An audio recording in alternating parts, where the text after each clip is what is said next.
BPL খেলায় আজকে সিলেট স্ট্রাইকার্সের আরেকটা পরাজয়। এ নিয়ে 3 ম্যাচ খেলে 3টাতেই আসলে পরাজয় বরণ করছে সিলেট স্ট্রাইকার্স। আসলে সিলেট স্ট্রাইকার্স আসলে যে মানের টিম গঠন করছে, এই মানের খেলা আসলে তারা খেলতে পারেন না। আসলে জয়টা আসলে ধরা দেন না আসলে সিলেট স্ট্রাইকার্সের।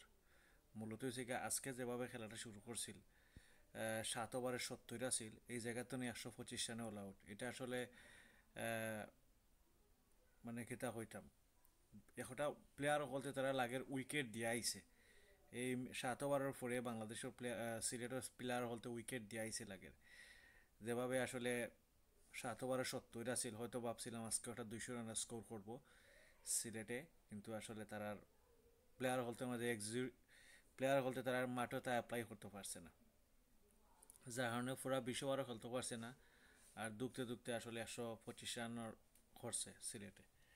আর বরিশাল আসলে তারা খুব সহজেই আসলে তারা ম্যাচটা তারা জয়লাভ করছে, 10 ওভারের ভিতরে আসলে 125 রান গেড়িছে। বরিশাল অনেক শক্তিশালী টিম এই টুর্নামেন্টের লাগি। আর সাথে রংপুরও এই টুর্নামেন্টের লাগি শক্ত টিম, তারা ফার্স্টটা জিতছে। আর বরিশালও আজকে তারাও শক্ত টিম, তারাও জিতছে।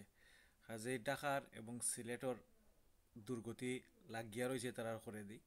কবে যে তারা এই দুর্গতির থেকে তারা মুক্তি পাইব, আল্লাহ ছাড়া উদ্ধার করা কেউ নাই। কারণ প্লেয়ার বলতে আর ফাড্ডা না, ঢাকা এবং সিলেটে উদ্ধার কর্তা আল্লাহ ছাড়া তারা উদ্ধার করার কেউ নাই।